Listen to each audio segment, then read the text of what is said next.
Shalom, selamat pagi Bapak Ibu dan saudara yang kasih Tuhan. Kita bersyukur untuk hari ini, hari yang baru, hidup yang baru yang Tuhan karuniakan bagi kita. Jika kita bisa memasuki hari ini, hari Rabu tanggal 9 Juni 2021, ini semua karena anugerah dan kebaikan Tuhan bagi kita. Untuk memasuki hari ini saya ingin mengajak kita bersama-sama merenungkan satu bagian firman Tuhan yang diambil dari Injil Matius pasal yang ke-21 ayat 18 sampai ayat yang ke-22. Judul perikop ini adalah Yesus mengutuk pohon ara. Bapak Ibu dan Saudara yang dikasihi Tuhan, jika kita memperhatikan judul perikop dan isi daripada perikop ini, sungguh berbeda dengan karakter daripada Tuhan Yesus Kristus sendiri. Yesus Kristus yang seringkali tampil dengan lembut dan penuh dengan kasih. Ya, bagaimana tiba-tiba Yesus mengutuk pohon ara? Ini sungguh sangat tidak sesuai dengan karakter dan diri daripada Tuhan Yesus Kristus. Ya, di dalam perikop ini diceritakan bahwa pagi-pagi Tuhan Yesus kembali ke kota Yerusalem.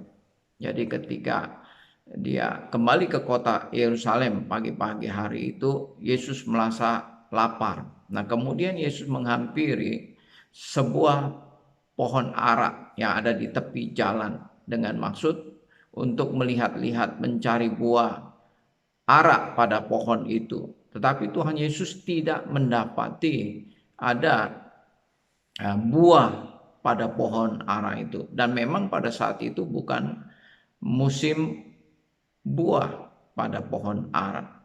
Nah, kemudian Yesus mengutuk pohon ara itu, mengatakan kepada pohon ara itu untuk selama-lamanya pohon itu tidak akan berbuah lagi. Dan seketika itu juga pohon itu menjadi kering. Bapak, Ibu, dan Saudara yang dikasihi Tuhan, ya, kenapa Yesus mengutuk pohon ara? Apa maksud daripada perbuatan Yesus mengutuk pohon ara ini?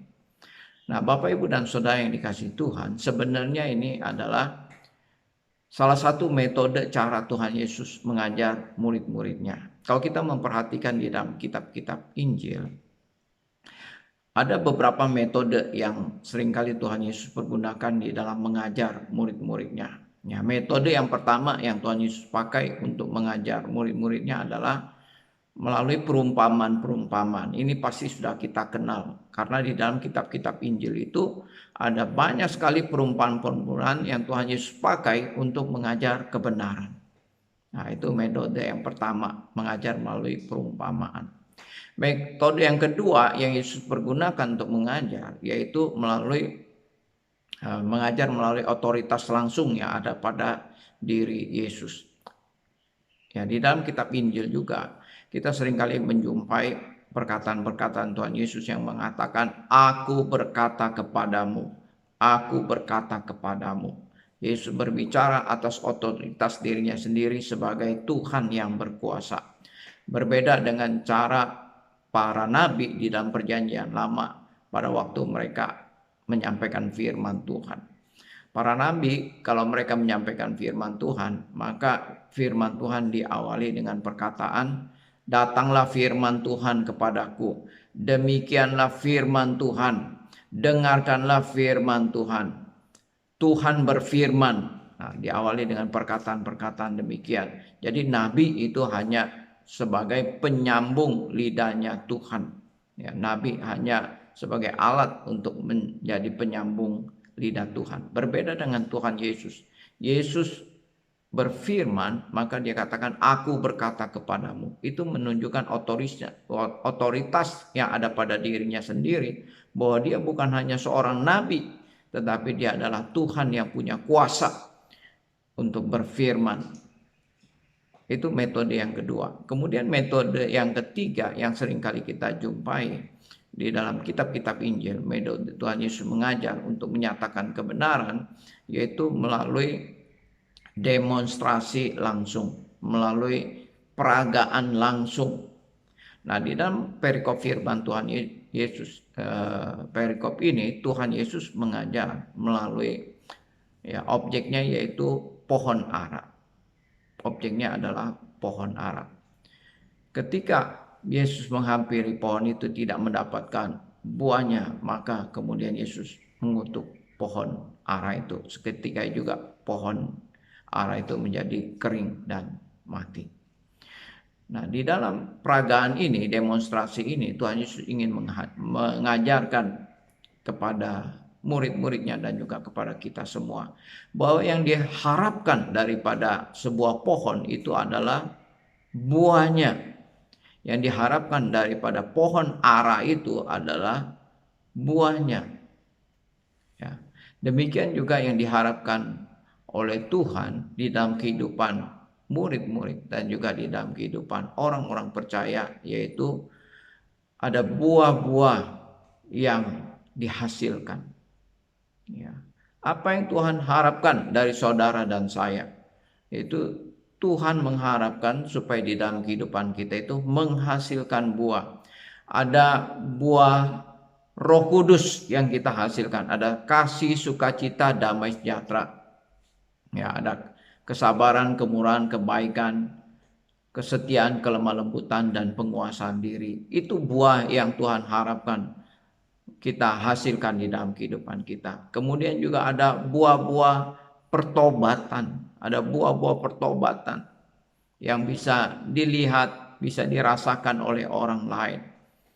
Jikalau kita sebagai orang percaya, sebagai murid Tuhan, tidak menghasilkan buah di dalam kehidupan kita, kita sama seperti pohon yang tidak ada gunanya, yang tidak ada artinya.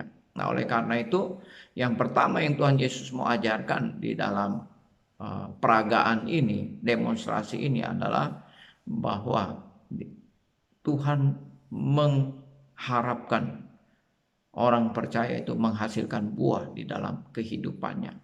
Kemudian hal yang kedua yang Tuhan Yesus ajarkan di dalam perikop ini mengenai doa.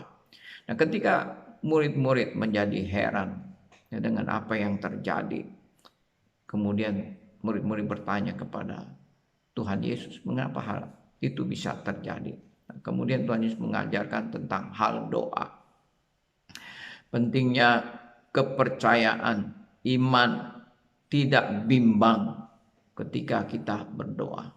Tuhan Yesus mengajarkan kepada murid-muridnya. Ya, kalau murid-murid berdoa dengan penuh kepercayaan, tidak bimbang, mereka bukan hanya dapat melakukan perkara-perkara atau mujizat seperti yang Tuhan Yesus lakukan. Ya, berkata kepada pohon ara itu dan pohon itu menjadi kering. Bahkan Tuhan Yesus katakan kalau kamu percaya dan tidak bimbang, bahkan kamu bisa melakukan perkara-perkara, mujizat-mujizat yang lebih besar daripada yang Yesus lakukan. Yaitu kamu dapat berkata kepada gunung ini pindah, maka gunung itu akan pindah. Nah, jadi Tuhan Yesus memakai peragaan atau demonstrasi mengutuk pohon ara ini mengajarkan kebenaran-kebenaran. Ya, yang kedua Tuhan Yesus ajarkan ini adalah pentingnya iman kepercayaan yang tidak bimbang ketika berdoa. Jikalau kita ingin melihat mujizat yang besar terjadi, jikalau kita ingin melihat perkara-perkara yang besar terjadi di dalam kehidupan kita, maka kita harus berdoa dengan penuh kepercayaan dan tidak bimbang. Kiranya Tuhan memberkati kita semua. Bapak, Ibu, dan Saudara yang dikasihi Tuhan, hari ini hari Rabu, nanti malam ada persekutuan doa. Mari saya mengundang Bapak, Ibu, dan Saudara sekalian, kita siapkan hati kita datang menghampiri Tuhan, kita berdoa bersama-sama, berseru kepada Tuhan. Kita mau terus bersandar kepada Tuhan di dalam situasi dan kondisi keadaan yang penuh dengan pergumulan sampai pada saat ini, baik di kota kita, di negara kita, di dunia ini memiliki pergumulan yang sama. Oleh karena itu kita mau terus bersandar kepada Tuhan, mengandalkan Tuhan di dalam kehidupan kita. Selamat beraktivitas, Tuhan memberkati kita semua. Amin.